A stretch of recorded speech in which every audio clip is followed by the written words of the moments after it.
Welcome to Stoner TV, our new series of all kinds of interesting matters that we'll bring to you from Leipzig, Germany. We're here already for a few years in this business of alternative media, free media. And for me now, after working for a few years, we come to this point that we think we have to step over beyond these language barriers and present some of our stuff to the international audience. Just because we have the feeling that we are growing together, you know. So this is the first in a whole series of episodes that we want to present to you, and we're dealing with all kinds of scientific questions, history, archaeology, anthropology, questions of culture, and all kinds of freaky stuff as well.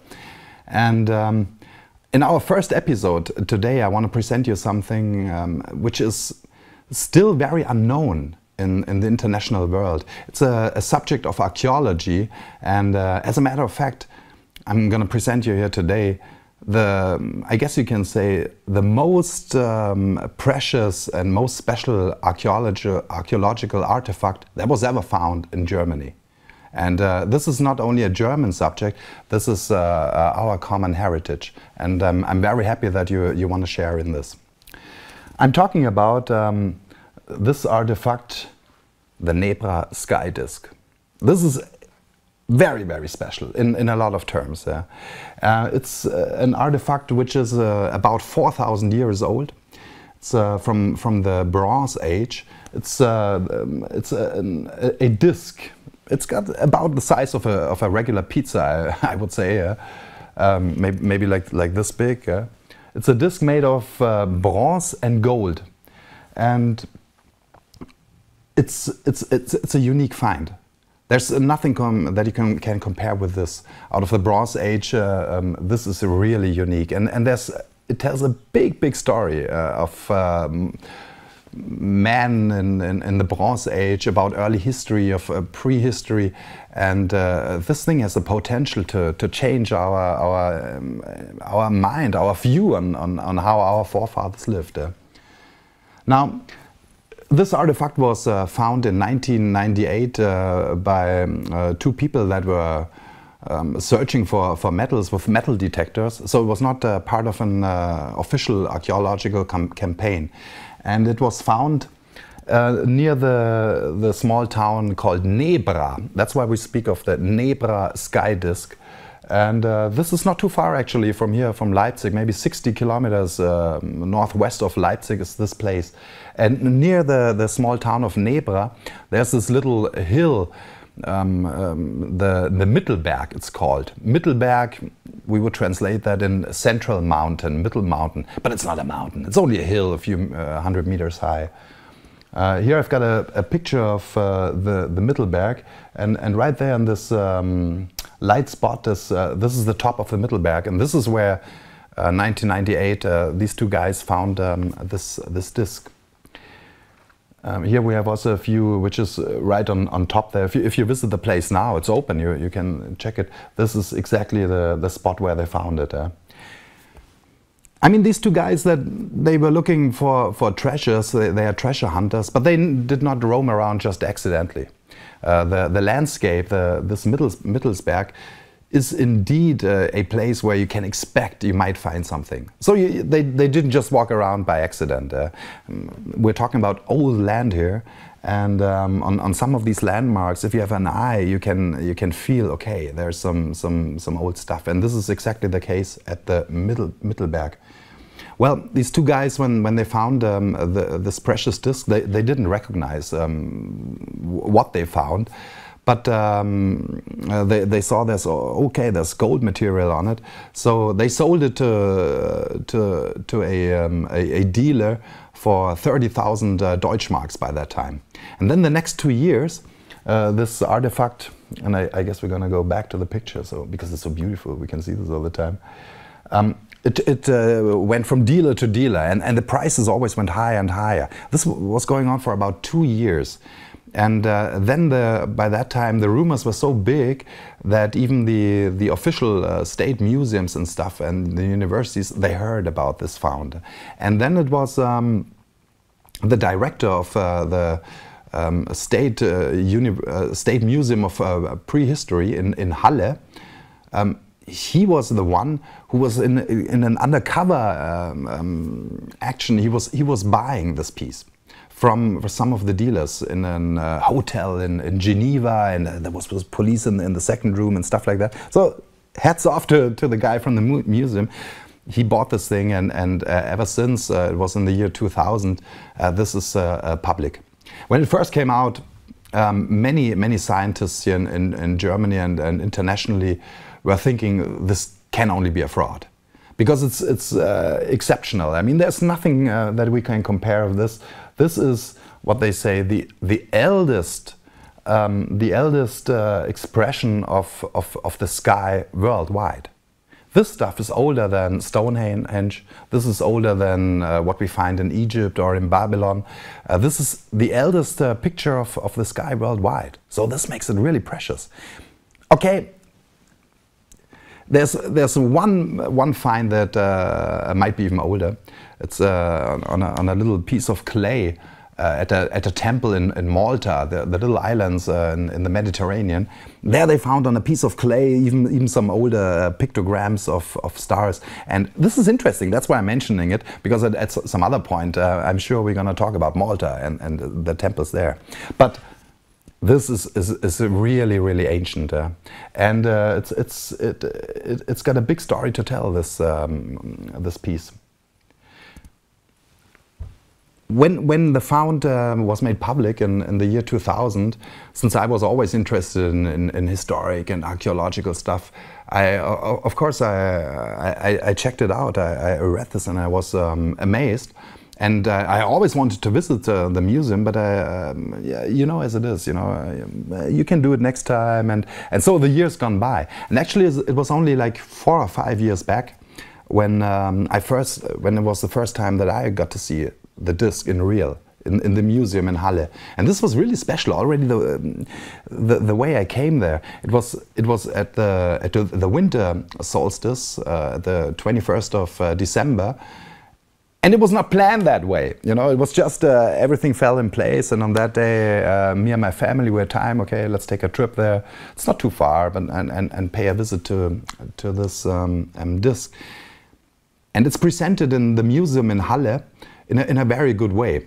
There's one single room that is only made for this disc, no other artifacts in there, and it's beautiful. And I mean, you're led into this, so beforehand you learn something about the Bronze Age and how scientists think people were living there. And then you come to this one room, and the room is dark, and there's only one in the center of the room. There's a disc presented, and it looks as if it's floating in the air. Yeah, and you can see it from all sides, and it's made with very good light effects, so you can check out the details and stuff. And then on the ceiling of the room, I tell you, the room is dark. The only light is the shining disc, so to say. Yeah? And then the ceiling of the room, there's stars on the ceiling, and they are slowly like rotating. So this is the way it was presented, and it's amazing. I mean, people. Tourists visit so many archaeological places worldwide and also in Germany, but this is still not in the general mind, so to say, in the public mind. Because when I was there at the museum, there were hardly any people. I was the only one in this room, at least for half an hour or an hour. And this is, I tell you, this thing has a certain vibration. And it caught me. It's very inspiring just to be with this piece, and it's telling a story. I mean, it's not only a precious found and beautiful piece of art and handwork. This also tells a story about the beginning of religions, the beginning of calendars, the beginning of hierarchies. And this is what I want to present you today. Just the facts about this sky disc, but also the story that it told me. Yeah. So the sky disc it was found not alone. There were some other founds with it. These Bronze Age swords, and also on the next picture we can see also some stuff. These are chisels and axes. So it's bronze stuff. And this was found all together with the Nebra skydisc. Why is that important? Because from these bronze tools and weapons, it's quite easy to find the right date. What time are we talking here? Yeah? And of course, there's also some other examinations that were done with this piece. As a matter of fact, I guess I can say there is not one, probably not worldwide, but in Germany for sure, there is not one archaeological artifact that has been so incredibly examined with all kinds of high-tech stuff than this. And all results show this is an original. This is no fraud. This is indeed around 4,000 years old. Or we can say 4,000 years ago it was buried. Because the piece itself was maybe in use for hundreds of years and several generations. And we will talk about this in just a second. Yeah, but this is important. The skydisc, when it came out of use 4,000 years ago, it was not just thrown away, but it was ritually buried. And it was buried together with this other stuff and at the right place. So it was not just buried, as in some cases in the old times, when you had treasures, you just bury them because you are afraid that somebody else might get them. Not in this case. This was a ritual burial. It was not hidden from somebody. This is important to know. Yeah, the disc was made in 4 different steps.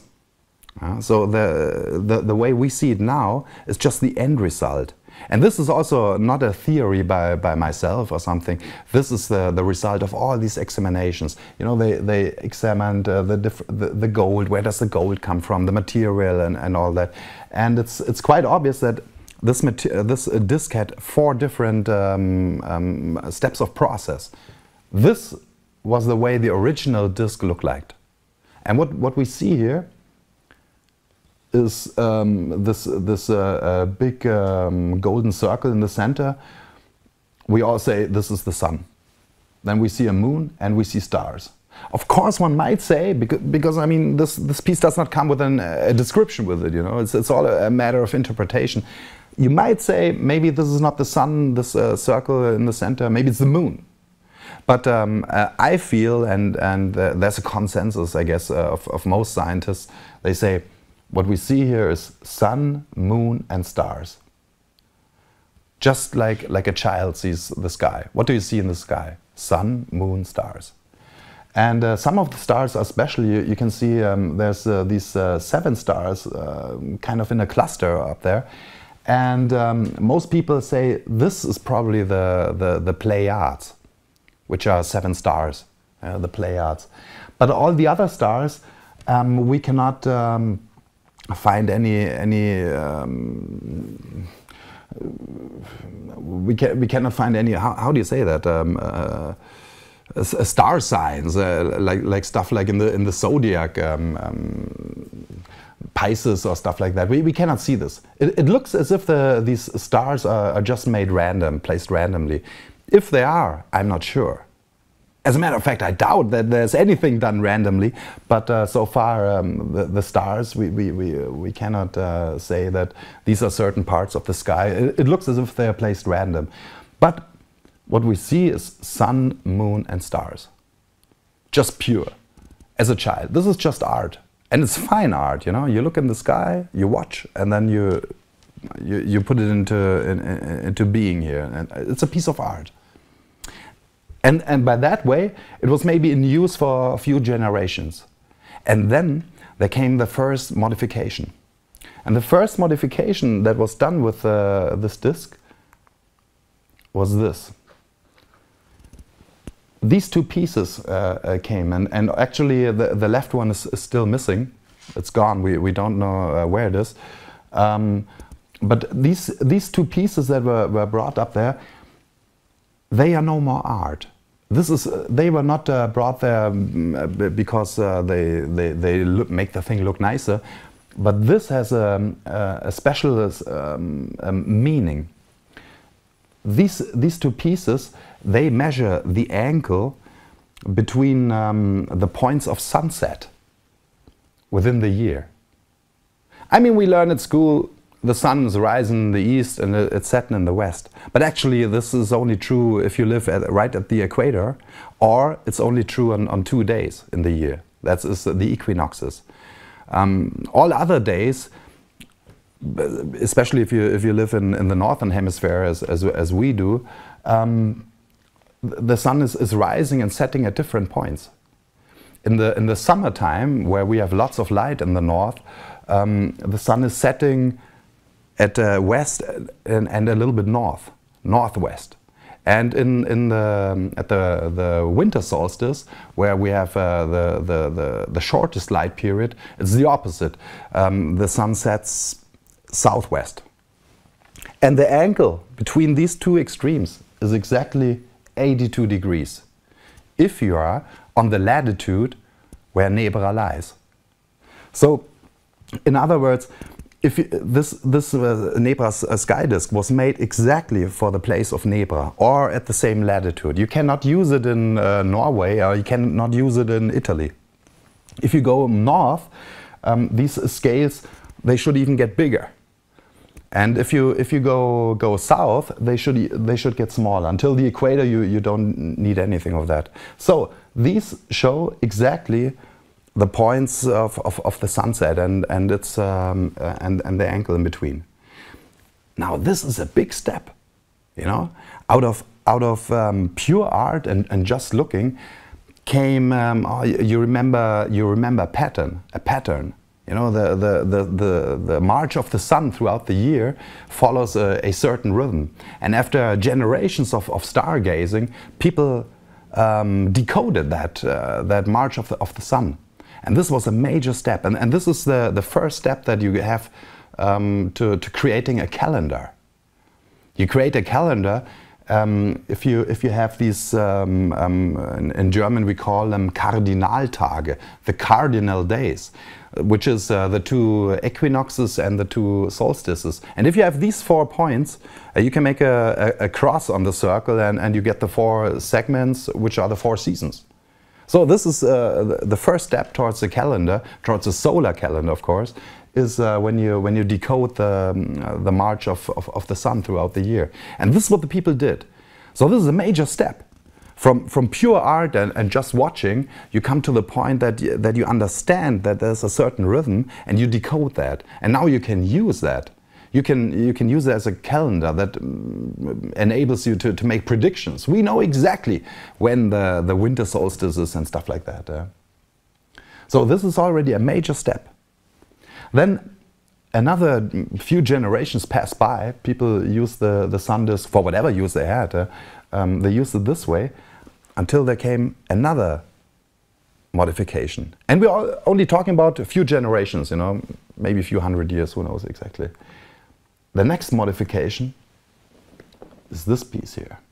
Now this is really very interesting, and I don't know how you see it, but for me at my first glimpse at it, I said, wow, this looks like a sun bark, like a ship.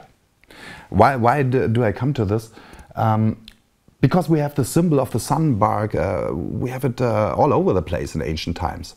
Of course, in Egypt you can see this many times, the sun bark where the sun is sitting in and it's floating over the skies and then starting its journey in the underworld. We can see barks like that in caves in northern Europe, all over Europe. So this is an old symbol. And it's also different from these other pieces of gold. You might see this only in detail, but there's on this bark there's a pattern on it. So these are just flat, but there's a pattern on it, very finely made, and this lets it look like an organic material, like wooden. It's a boat, it's an ark. That's the way I interpret it, and nearly everybody else does as well. So this, people, is a major step, isn't it? Because now, with this bark, this shows the birth of religion, of a narrative. It's so interesting. I mean, before we had only people watch the sky. Then they realized, oh, wow, there's a certain rhythm in it, and we can measure this. Measurement. From art comes measurement. And out of measurement, out of this knowledge of the nature of things, in this case the sun, out of this came a religion. And it's interesting, and there's many great researchers that pointed to this, that nearly all major religions are based on astronomical actions. So we're talking about astrotheology, and this is what we can see exactly here. Out of astronomical knowledge came stories. Before it was just, you watch the sun like a child. Sunrise, sunsets. Wow, you have the rhythm of the seasons, and you just float with it. You surf with it. You're one with nature. From this point on, this is where all of a sudden we had priests telling a story. Hey, the sun god, he's floating in a bark, floating over the sky, and then he needs to go in the underworld, and we have all these stories there. And all of a sudden, it's no more just a natural phenomena, life, but all of a sudden we have a story. There's gods. There's a sun god. We need to help him. And this is where in first time probably there came something in existence that we have to support the sun disk. Maybe we have to work for it, or maybe we have even to sacrifice for it. Animal sacrifice, also human sacrifice happened in the old ages, also here in Europe. And this is where this started. Because now we have to do something. It's no more natural that the sun is floating. Hey, if we don't do our duty, maybe the sun will stop, and then all life is changing. So this is a very interesting point. That with this sun bark, all of a sudden, out of science, out of understanding of the solar calendar, rises religion and priesthood. We see here another example for that, also of the Bronze Age. This is younger than the skydisc, but it's also Bronze Age. This was found in Scandinavia. I guess it is from Sweden.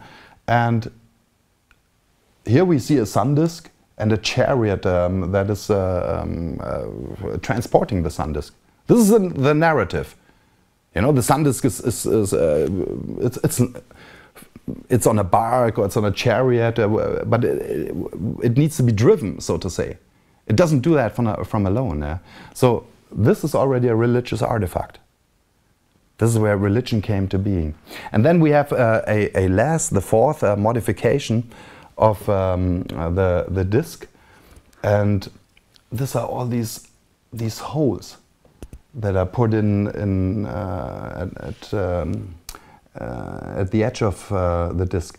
And all archaeologists agree on that one, and I do as well. These holes are there for practical use. Out of our disc turned now into a standard, into a sort of flag. You know, something that the Romans carried in front of them. I mean, in this case, not the Romans, of course, but I'm just saying it became a symbol. And with these holes, you can tie it onto something, tie it on a stick, or even maybe tie it on the breast of some chief or something, you know.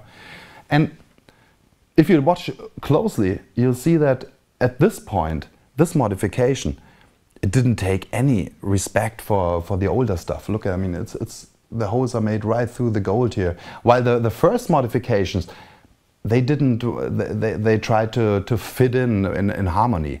You know, this piece it didn't cover any of the other gold stars. And for these ankle measures, there was even one of the on the other side, one of those golden stars was even moved. But they took care of it. On this last step, they didn't take care at all about any of the older stuff. And what I see here is on this last step, we see the birth of hierarchy, the birth of a military, which we did not have before. But all of a sudden, there's somebody who's the boss. All of a sudden, this piece becomes like a talisman that you carry maybe even in a battle or something. Yeah? And all these things show how just on this disc show the transformation from pure natural being and just watching the sky and being happy with it to science, to measurement. You get a scientific approach. All of a sudden you find out things. You get knowledge. And out of this knowledge came then religion, and hand in hand with religion came also hierarchy. This is the story that the Nebra skydisc is telling. And this happened at the Bronze Age. Now, nearby from Nebra, not far away from this place, there is another archaeological site near the small village called Leubingen. And there we have a Fürstengrab. A grab is a grave. Actually, it's a little hill. It's a very special grave. And a Fürst, I don't even know how to translate that in English. I guess you would just say the ruler or something. Yeah. The Fürst, we can understand it if we look at language. German and English, they are familiar with each other. And Fürst, can you hear it? It's the first. So he's the first one, yeah? the boss on top. He's the first, the Fürst. And so here in Leubingen, nearby there, at the same time, we're talking also Bronze Age, around 4,000 years old. There's the first Fürstengrave in Germany, the first one. Before that, people look more or less the same. You know, there was people were free, and nobody was over the other one, because there was also no use in being rich. Everything that you need to have as a free man, you can make on your own. Your clothing, your huts or tents or whatever way, you make your tools, you make your weapon for chasing, for hunting. All this you can do on your own. But with the beginning of metallurgy, with forgery, with making metals, there came in something special. Now this stuff you cannot find just in nature and make on your own. So we are exactly at the brink where the old way of living, close to nature, that was long ago. It was going for thousands of years. At this point, where special knowledge came into humanity, the knowledge of the skies, of the march of the sun, and also, even maybe more important, the knowledge of how to forge. When this came into existence, life changed forever. This is, I tell you people, the making of bronze is maybe the biggest step that we had in human history. We look back when was made the wheel, or we look at Gutenberg, who was doing the first printing machine, so we have book print and stuff. Of course, these were major steps. Or if we look at nowadays, the internet, of course, is a major step, and it changes life, it changes us. But I guess if we look at all of mankind, the biggest change was brought with the secret of how to forge. And this was a very special power. Just think of it, bronze. Bronze is a material you don't find it in nature. Bronze is a mixture of copper and of tin. I guess it's only 4% tin, if I'm right. 96% copper and 4% tin. And if you melt these and mix it together, you get bronze. Now, for people in those days, this is nearly magic. This is alchemy. There's somebody creating a new material, and this material is better than anything you find in nature. The difference between a bronze tool, if you use it as a tool or if you use it as a weapon, the difference between bronze and copper is amazing. I mean, you know, this is skyrocketing. And for the people in those days, the smith the one who had the knowledge to forge these materials, this was the high tech of the day. And it also needs already a certain organization of people, because the materials for it you don't find easy. The tin, I guess, it doesn't come from Germany. The tin comes from Spain, and gold is somewhere else. So you already have to have established a certain network, a network of trade, that you have to know these things. And so the knowledge of how to work with metals was the first step towards hierarchy. And I was at this grave of Leipzig. That's what I wanted to tell you. In Leipzig, where they found the first Fürst, the first ruler, the first grave that is no more like the other ones, but it's sort of a building. They were building this hill, and they were giving many donations to this grave. And what they found in there, in the first Fürstengrab in Leubingen, actually, Leubingen is spelled Leubingen, so you can look it up. What they found there is not only like some precious stuff they were giving to the dead bodies so you can survive in the other world, whatever, but they found also tools in there, tools of the smith. They were given to him. So it's an idea, it's a theory. We can of course not prove it. This stuff is 4,000 years old. But the theory is that the smith, with his special knowledge, he became the Fürst. He became the first ruler. The smith turned to the ruler, and the shaman, the stargazers, they turned into priests, and they walked hand in hand. And this is when all of a sudden we had this phenomena that the society was totally changing. New came agriculture. Before that, people were roaming around freely in the land. But with bronze, you could also make tools to start agriculture. So this turned society a lot, and with agriculture there came something we can call maybe like an original caste system. So you've got some part of the people, they only work on the fields. You have other parts of the people, of course a little bit lesser, they turn to priests, and you've got other ones, they turn to warriors, and you've got a hierarchy. So in other words, the Nebra skydisc tells the story of how society came from a circular organization towards a pyramid. Now this is a major change, because we're still in this. Still now, I mean, I don't have to tell you, I mean, we're facing all the problems of hierarchy and pyramidal thinking and power and international organizations and all this stuff. We know this. And I always wondered where did it came into being, and this points to how it came into being and when it was. And it came into being with the knowledge of metal, of how to work with metal, and the knowledge of the march of the sun.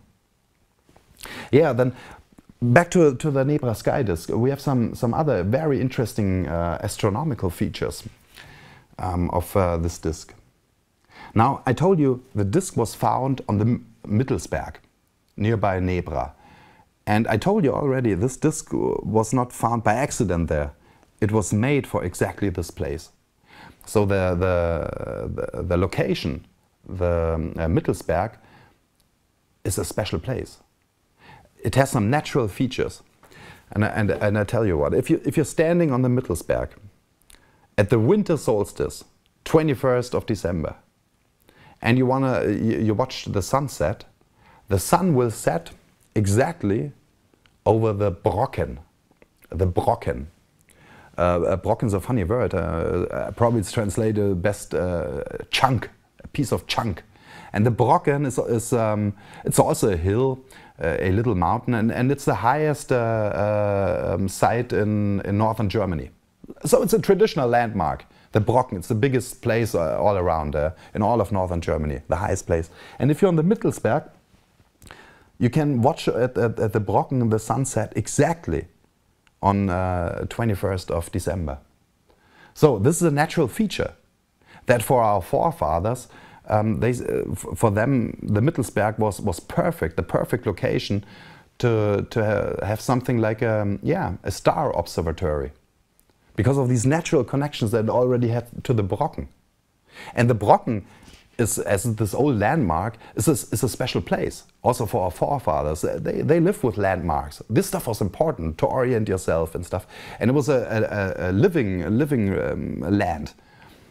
So the Brocken is also the place where even nowadays, in our days, there are all kinds of myths and fairy tales around this place. And this is in Germany, where at the Walpurgisnacht, and you might have heard that, I don't even know how to say that in English, the Walpurgisnacht. It's the night from the last night of April into 1st of May. And traditions say that at this night, all the witches, they go to the Brocken to make their dances and fly around the fire and stuff like that. Of course, there's a lot of projections of Christian thinking in older times, but it's interesting that we're talking about the same location. So that's what I want to point to, that the Brocken itself is a special location with all these myths around there. And then the Brocken is part of a mountainous region that is called the Harz. Harz it's called. And also there, I mean, for you as English speakers, you can check the language. Harz, Herz, Herz in Germany, the heart. This is the heart of Germany, the heart of the old land. These mountains, the Brocken and some others. And these natural features from the Mittelberg that you can watch, the sunset over the Brocken. There's another one. There's in the Harz, there's another very famous, of course it's not a mountain, another hill, yeah? It's called the Kyffhäuser, the Kyffhäuser. And this again is a place that even nowadays, there's many stories, tales and mystery around it. Connected to German history. There's legends that there's one of these old German emperors 1,000 years ago, that he's still living inside of this mountain, and a lot of interesting stuff. And the Kyffhäuser is also in a relation to the Mittelsberg. Because if you're standing on the Mittelsberg, we're always on our little place here where we have the observatory. If we're standing on the Mittelsberg and we look at the sunset at the 1st of May, or the last night of April, so exactly the Walpurgisnacht, from the Mittelsberg scene, the sun sets exactly over the Kyffhäuser. Now these are natural features. And I don't know how many generations it took for our forefathers to find this out. Where's the best position in the land, where you have these landmarks, where you can orient, where you can scale things, you know, where you can put things in scale. And so the Mittelberg at Nebra that you can watch, you can go there, is a special place. It was not just by accident, we do it somewhere. No, they did it exactly there. Interesting also the name Kyffhäuser.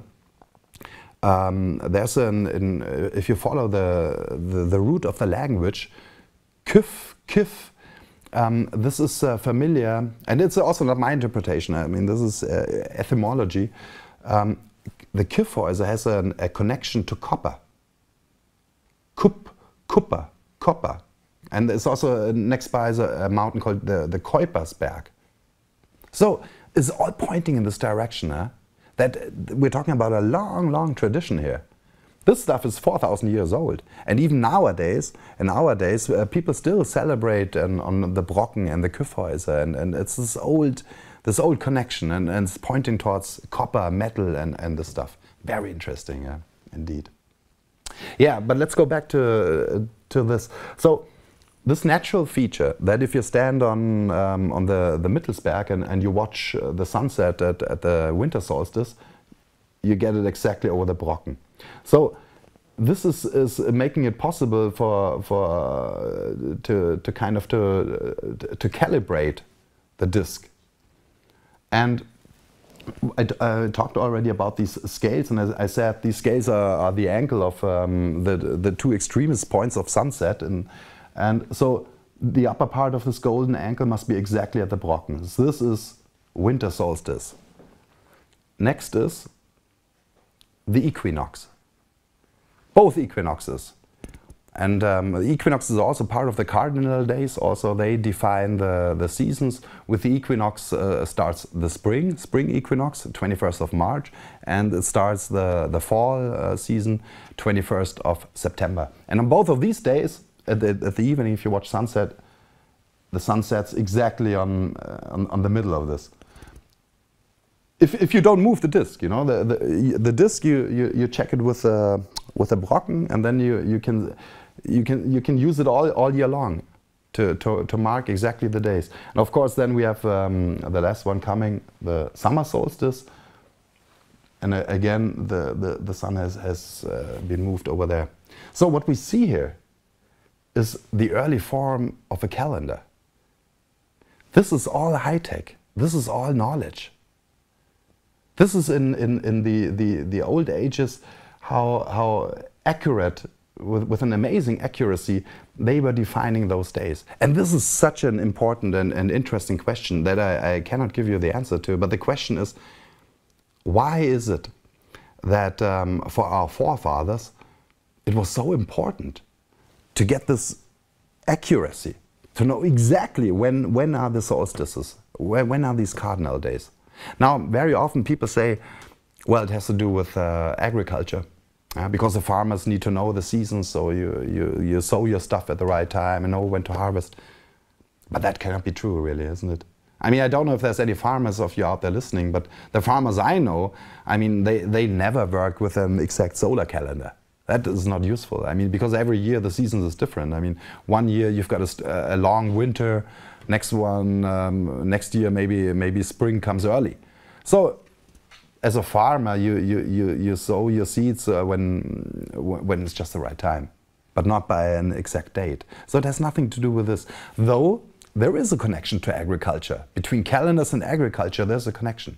And also between the Pleiades that we see on the disc in other cultures, also in India, for example, and the Pleiades are often connected also to agriculture, to calendar. So there is a connection, but it doesn't explain that you need this accuracy, that you know exactly when the date is. That doesn't explain it.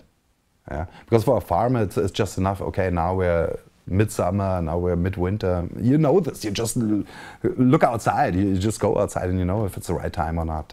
So this is does not satisfy me as an answer. And the question is still, why were they so keen on this? And we see that this is the Nebra skydisc is only one part in a much older tradition. Because what the Nebra skydisc is just, how can you say, it's the miniaturization. It's a technological progress.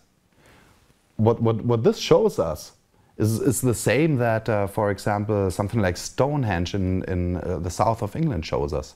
Stonehenge is also, and there's a consensus on it, Stonehenge is also marking exactly, it has these astronomical features. I mean, it's marking, it shows you exactly where does the sun set on solstices, or what about the equinox. This is what it's for.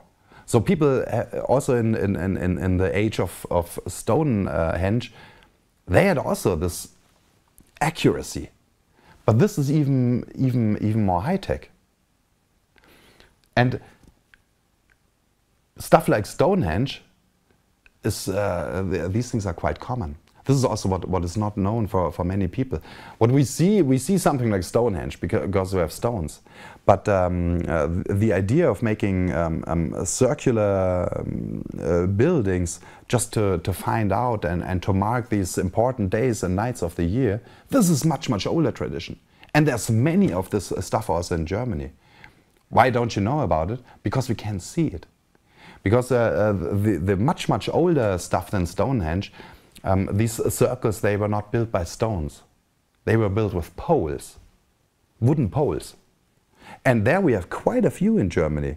We don't even know how many, not only in Germany, in Central Europe, Northern Europe. And we don't know how many, because the poles are no more to be seen. You can only see them if you examine them archaeologically. Then it's quite obvious. I mean, I've been working as an archaeologist, so I tell you, it's quite obvious. You can see the different colors in the soil, where there used to stand a wooden pole.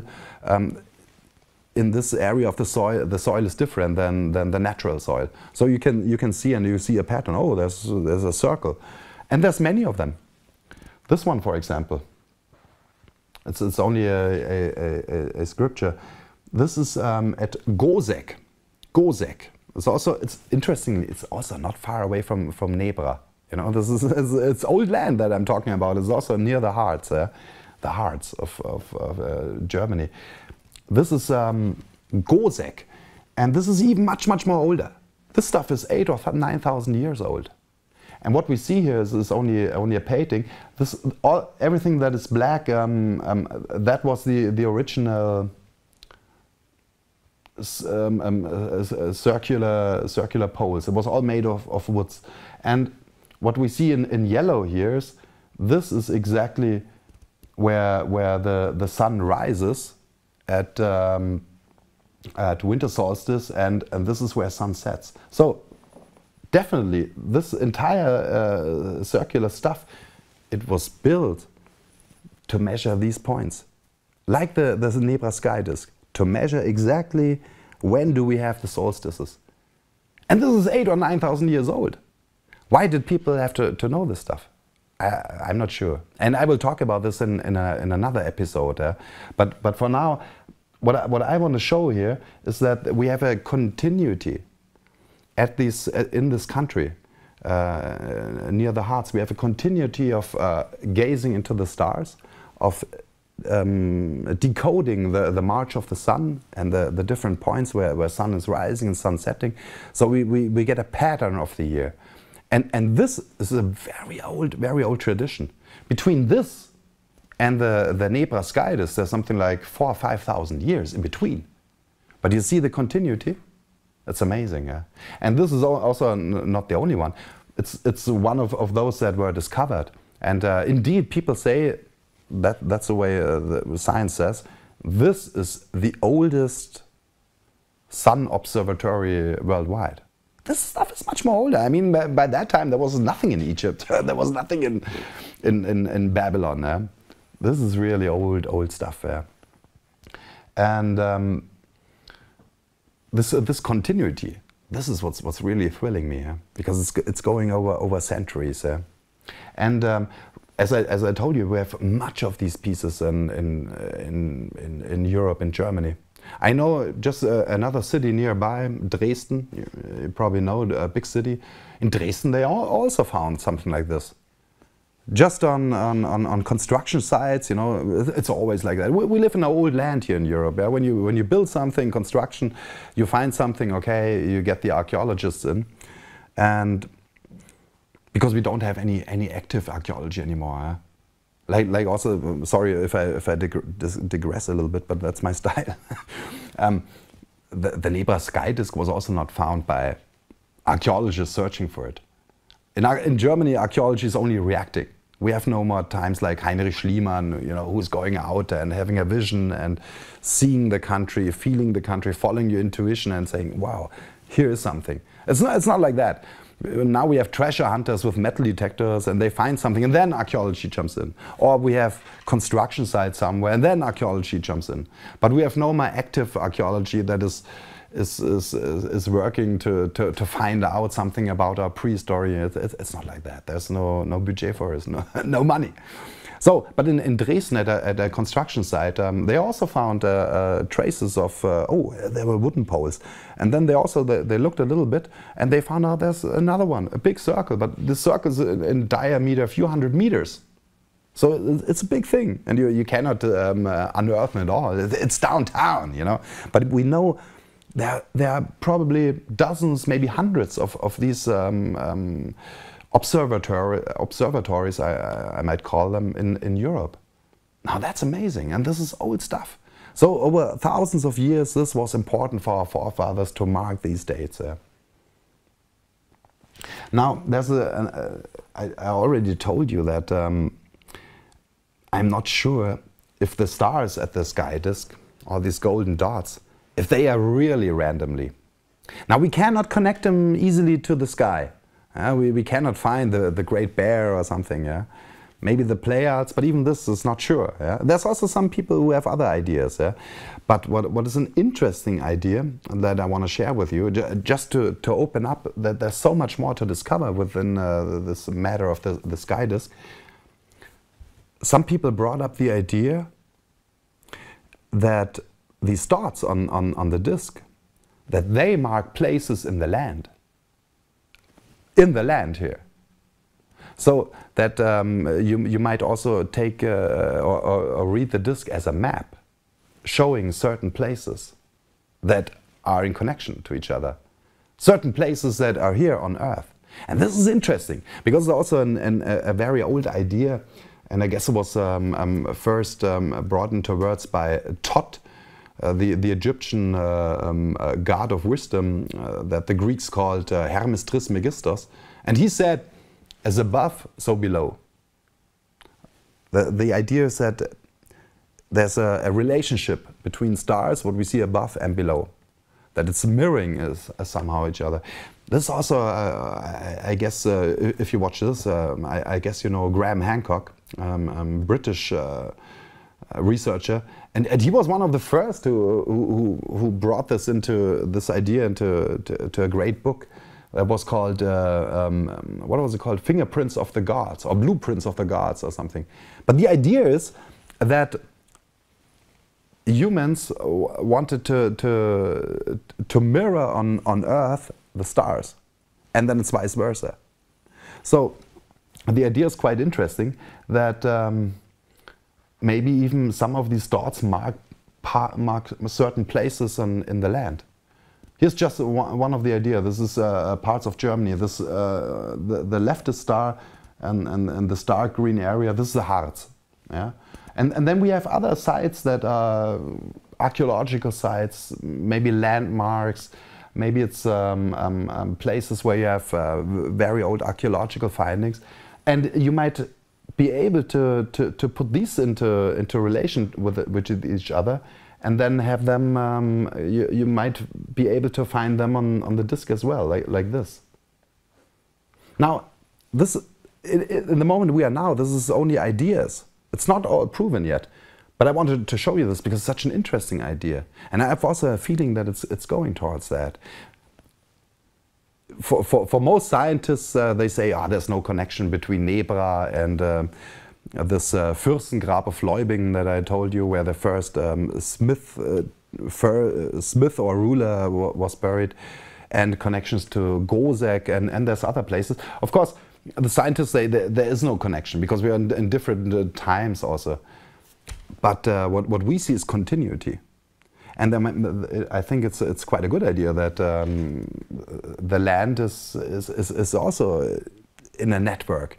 This is how do you call that? This is geomancy, and we see this in many countries of the world, that archaeological sites are connected with each other, and they show, if you connect the dots, they show a pattern. At one time, we might talk here about the French cathedrals showing a pattern of the star sign Virgo, stuff like that. You know, people were not building on accident. I mean, for our forefathers, the land was a living land. It's a living. You don't just do... For everything is the right place, and therefore everything is the wrong place. Right place, right time. This is the thing, and for our forefathers, this seemed to be quite important. They had this in consciousness. That's also why they were maybe measuring always the time, so you get to the right time. And this is also maybe only an idea, because I told you I don't have the answer to the question why this accuracy, but possible. And I will talk more about this at another episode. It's possible, or it seems possible to me, that for certain rituals, for certain things to do, you have to have the right time and the right place. And exactly the right time. So that's maybe why they were so keen on Not just, okay, now it's about summer. No, they want to know exactly. So it's probably the right time, right place. You have to know these things. And yeah, the Nebra skydisc is pointing in many of those directions. Still, we don't know so much about these dots that are stars, or what do they show. But I'm convinced that there's nothing done by accident on this piece. This is done so accurately. This is finest artwork. This is this has to do with science. Yeah, and so what do we do now with this skydisc? And I guess towards the end we put it again there because it's just so beautiful. Watch this. If you have ever time to go for a trip on Europe, don't only go to Neuschwanstein, you know, that all the tourists go to. It's also nice. But Neuschwanstein, you know, the Disney castle in Bavaria. Hey, this is only 19th century. This is modern stuff. We've got some real old stuff as well. Interesting places, you know, interesting connections. So if you're in Europe, pay a visit to this. You can see this in Halle. Most of the time it's in Halle. There was some exhibitions also. I'm not sure if it was ever in America, but there were some exhibitions at other places. And interestingly enough, the expeditions were called The Forged Sky. And that's so true. Again, it points, and I point to that as well, the power of the smith, the forgery. This was something very special. Check out the Greek. The Greek had its own god for the smith, Hephaestus, the god of the smith, and he was important. This is the basics of alchemy. With fire, you need to have fire. You need to make something hot, and the mixing, solving of structures and materials. This is the entire basic of alchemy and so on. This is absolute basic stuff.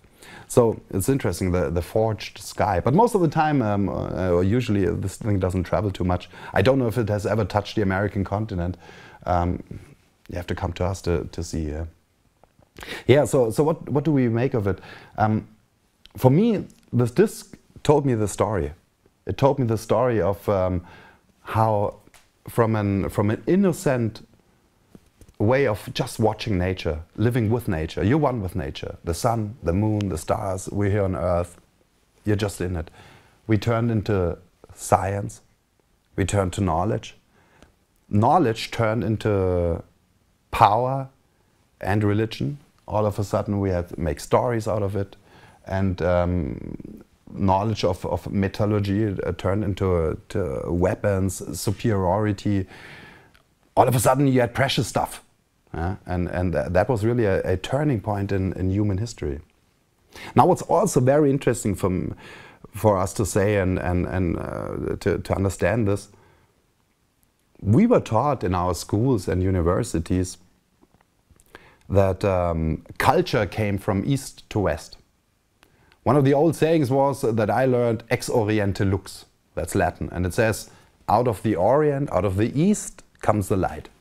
Which is right, it's true for the sun, you know, sunrise east, okay. But it's used as a metaphor that all grades of civilization, they came from these early civilizations from Babylon and stuff, Mesopotamia, Egypt.